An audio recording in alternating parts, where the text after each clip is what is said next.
Long live Siswai Yogdre.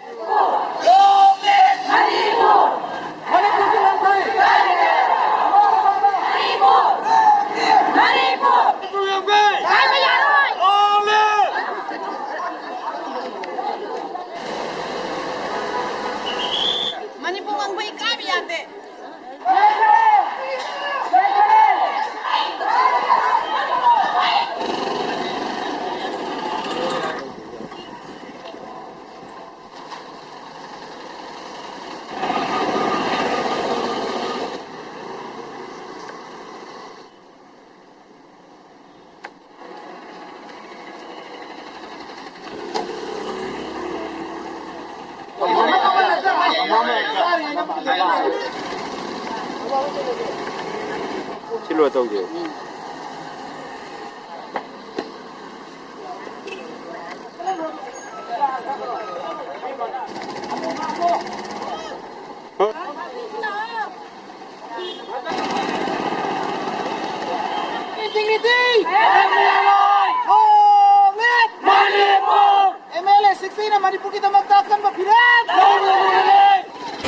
I gaming M Dikram YDO Club की secretary ni masih aku ni sendiri ba sit-in protest set तो demon lekai के ni sendiri से ini siapa masung India government की मरकता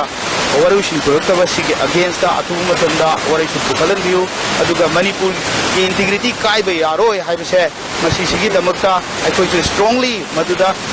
काय बे यारो है बतु की support तो उन्हें काम जब नहीं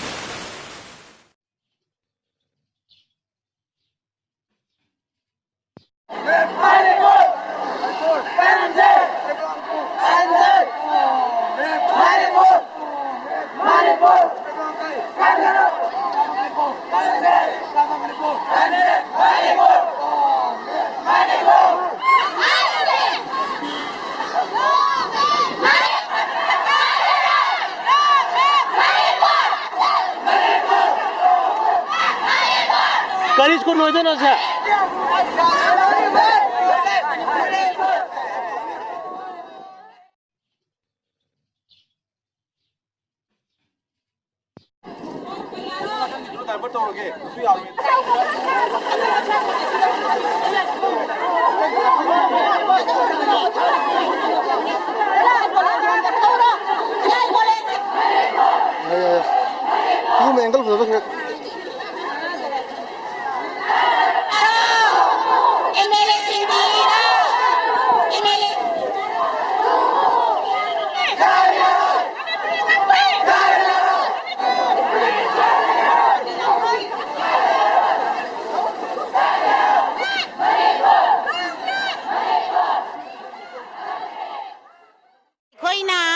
लंबी थलकांदा अखोईगी ह्यूमन चेन सेमी बसे अखोईगी कोमीना लाथोखिबा मिनिस्टर की मयुमदा चंगू एमएलए की मयुमदा चंगू अदुगा ह्यूमन चेन सेम्बियू हाइदना मयाम अमा प्रोसेस मयाम अमा लाथोरकपदगी सरुक अमा ओइना ngasi Bisnupur bazarda Bisnupur apunba nupi loop aduga lumlangdong apunba nupi loop haina khangnariba aduga kaithelgi ima iben sing iskun surrounding area da leiriba satra mayam ama punna human sen semakanda lauriba se kari maramgino haiba taragadi ngasi phawbada India government na aikhoida chap chaba phirep ama laukthokpa ngamdri loinana aikhoigi Manipur gi MLA sing minister sing na chap chaba makhoigi oiba phirep ama laukthokpa ngamdaba aduga makhoigi phirep ama leijadaba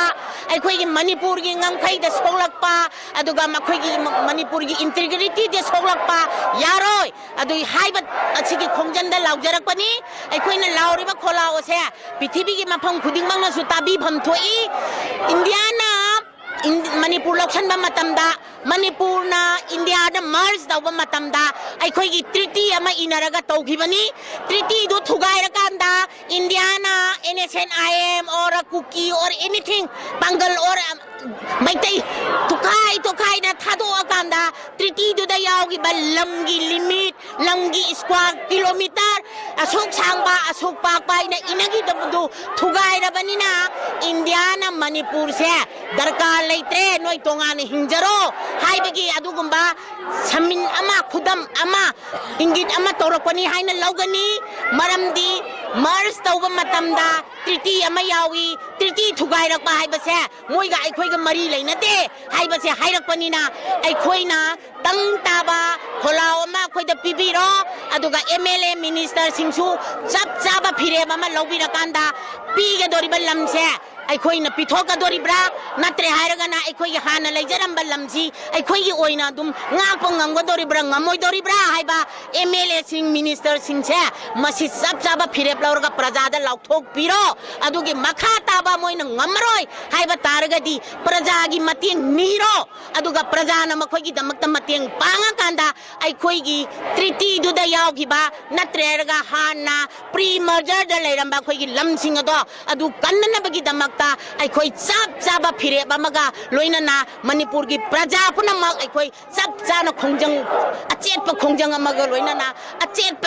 akanba sakti amaga loina na aikhoi gi leiba kangani aikhoi gi langam khai ngakani aduga aikhoi na tawriba